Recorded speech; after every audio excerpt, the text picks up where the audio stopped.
Hello friends, welcome to our YouTube channel civil services dream. तो friends, आज की इस वीडियो में हम लोग जनरल स्टडी में ज्योग्राफी के कुछ इंपॉर्टेंट क्वेश्चन हैं उन्हें डिस्कस करेंगे। ठीक है, तो आइए आज की वीडियो स्टार्ट करते हैं। आज का फर्स्ट क्वेश्चन है, सूची 1 और सूची 2 को सुमेलित कीजिए तथा नीचे दिए गए कूट से सही उत्तर चुनिए। दो सूचियाँ हैं, एक में जनजाति दी गई है और दूसरे में इसके क्षेत्र दिए गए। तो आइए देखते हैं जनजातियों में कौन कौन सी हैं। बिरहोर, भूटिया, टोडा, सेंटिनलीज।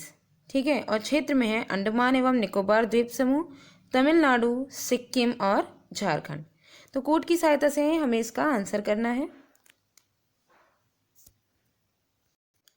तो क्वेश्चन 1 का जो सही आंसर है वो है ऑप्शन ए 4, 3, 2, 1। मैच करके एक बार देख लेते हैं। बिरहोर जो जनजाति है ये झारखंड में, ठीक है, बिरहोर जनजातियाँ झारखंड में पाई जाती हैं, ये इस झारखंड क्षेत्र में। और दूसरा है भूटिया। भूटिया जो है ये सिक्किम क्षेत्र में पाई जाती हैं जनजाति। टोडा जनजाति तमिलनाडु क्षेत्र में। और लास्ट में है सेंटिनलीज, ये अंडमान एवं निकोबार द्वीप समूह में पाई जाती हैं।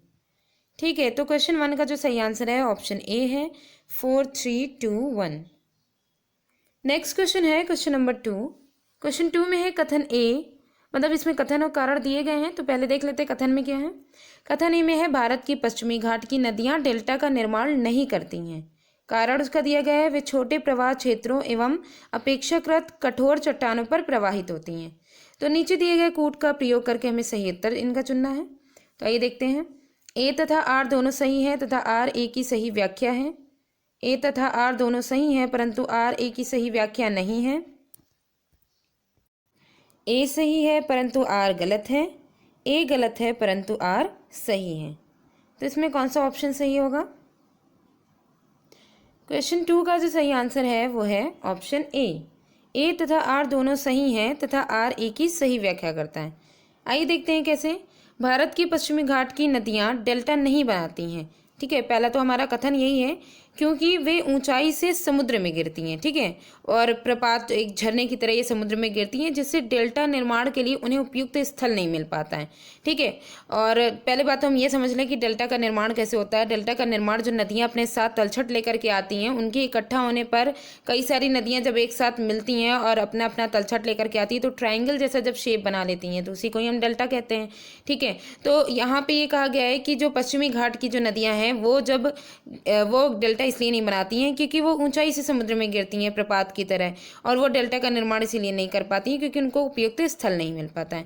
दूसरी, इनका जो प्रवाह मार्ग होता है वो बहुत छोटा होता है और अपेक्षाकृत कठोर चट्टानों पर ये प्रवाहित होने से इनका जो अपर्दन होता है, मतलब अपर्दन के द्वारा जो मलबा अपने साथ लेकर के आती हैं वो उसका अपर्दन हो जाता है। ठीक है, जिसकी वजह से डेल्टा निर्माण नहीं हो पाता है और उसकी आवश्यकता, मतलब कि डेल्टा निर्माण की जो आवश्यकता है वो कम हो जाती है क्योंकि मेन तो जो अपने साथ वो तलछट लेकर के आ रहा है, जो मलबा लेकर के नदी लेकर के आ रही है, उसी से ही इसका निर्माण होगा। ठीक है, तो इस वजह से ऑप्शन ए सही है क्योंकि कथन और कारण दोनों ही इसके सही हैं। नेक्स्ट क्वेश्चन है क्वेश्चन नंबर 3। क्वेश्चन 3 में है दक्षिण भारत की नदियाँ प्रमुख रूप से निम्न में से कौन सा अपवाह तंत्र रखती हैं। ऑप्शंस हैं अरीय, खंडित, वृक्षनुमा या फिर जालीदार। क्वेश्चन 3 का जो सही आंसर है वो है ऑप्शन सी वृक्षनुमा। पेड़ के जैसा ये जो है अपना अपवाह तंत्र रखती हैं दक्षिण भारत की जो नदियाँ होती हैं। दक्षिण भारत की नदियाँ प्रमुख रूप से वृक्षनुमा अपवाह तंत्र रखती हैं।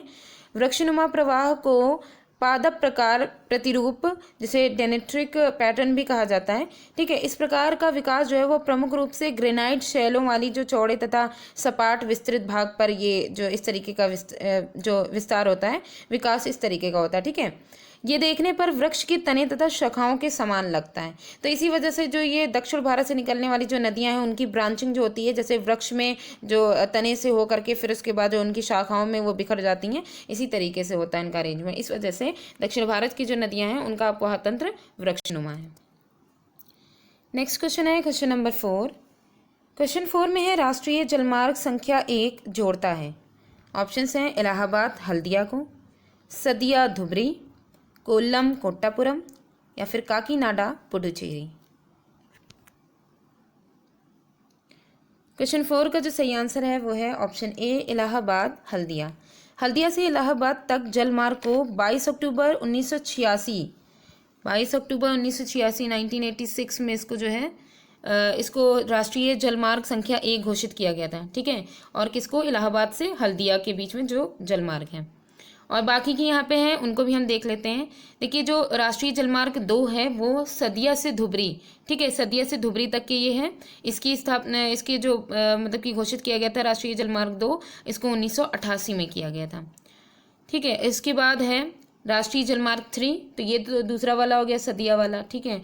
राष्ट्रीय जलमार्ग 3 में कोल्लम से कोट्टापुरम तक की ये 205 किलोमीटर लंबा होता है, कोल्लम से कोट्टापुरम, तो ये तीसरा वाला हो जाएगा। राष्ट्रीय जलमार्ग तीसरे की संख्या इसको दी गई है। और लास्ट में आता है गोदावरी और कृष्णा नदी से लगा जो काकीनाडा और पुडुचेरी नहर है, ठीक है, इनको जो मिलाने वाला जो जलमार्ग है, इसकी स्थापना मतलब इसको जो जलमार्ग 4 इसको कहा गया है, ठीक है। राष्ट्रीय जलमार्ग 4 इसको घोषित किया गया है कब? 2008 में।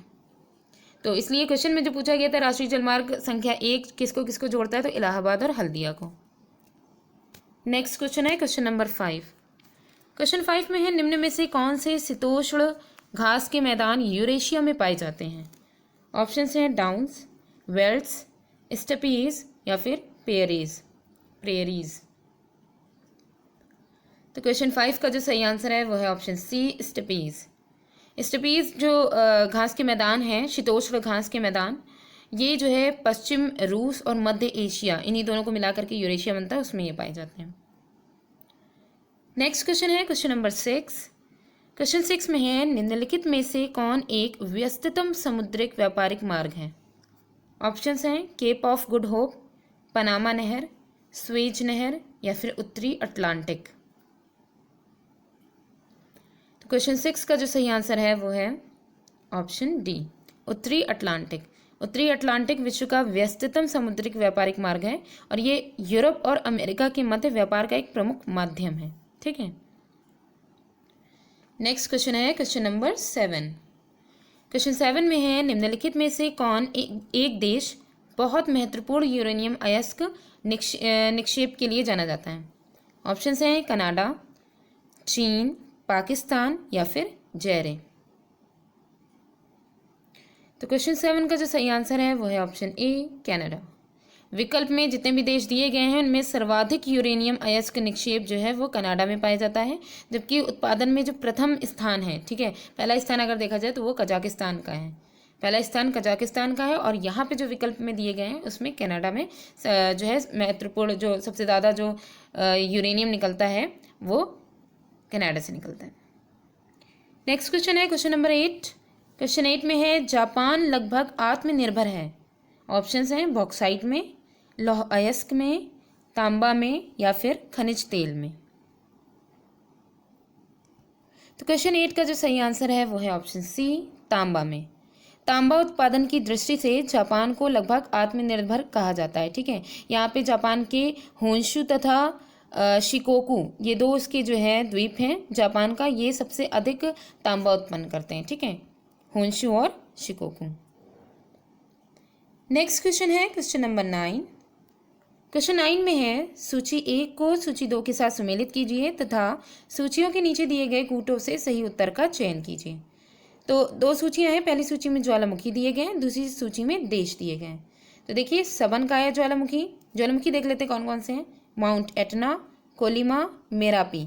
और देश में है इटली, पेरू, इंडोनेशिया या फिर मैक्सिको। कूट की सहायता से हमें इसका आंसर करना है। तो क्वेश्चन 9 का जो सही आंसर है वो है ऑप्शन सी, 2, 1, 4, 3। एक बार इसे मैच करके देख लेते हैं, ठीक है। तो देखिए जो पहला है सबनकाया ज्वालामुखी जो है वो पेरू में है, ठीक है, पेरू जो देश है वहाँ पे है। और ये एक सक्रिय, साउथर्न पेरू में है, ये एक सक्रिय ज्वालामुखी है, एक्टिव वोल्केनो है। नेक्स्ट है माउंट एटना जो है ये सिसिली, इटली में है, ठीक है, इटली में है, ये भी एक एक्टिव ज्वालामुखी है। उसके बाद आता है कोलिमा जो है वो मैक्सिको में है, सक्रिय ज्वालामुखी ये भी है और ये मैक्सिको में है, ठीक है, मैक्सिको देश में है।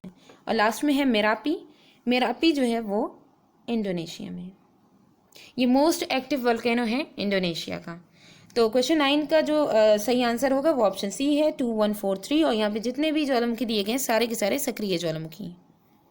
लास्ट क्वेश्चन है क्वेश्चन नंबर 10। क्वेश्चन 10 में है निम्नलिखित देशों में से कौन सा बॉक्साइट का सर्वाधिक उपयोग उत्पादक है। ठीक है, ऑप्शन है गिनी, ऑस्ट्रेलिया, भारत या फिर जमैका।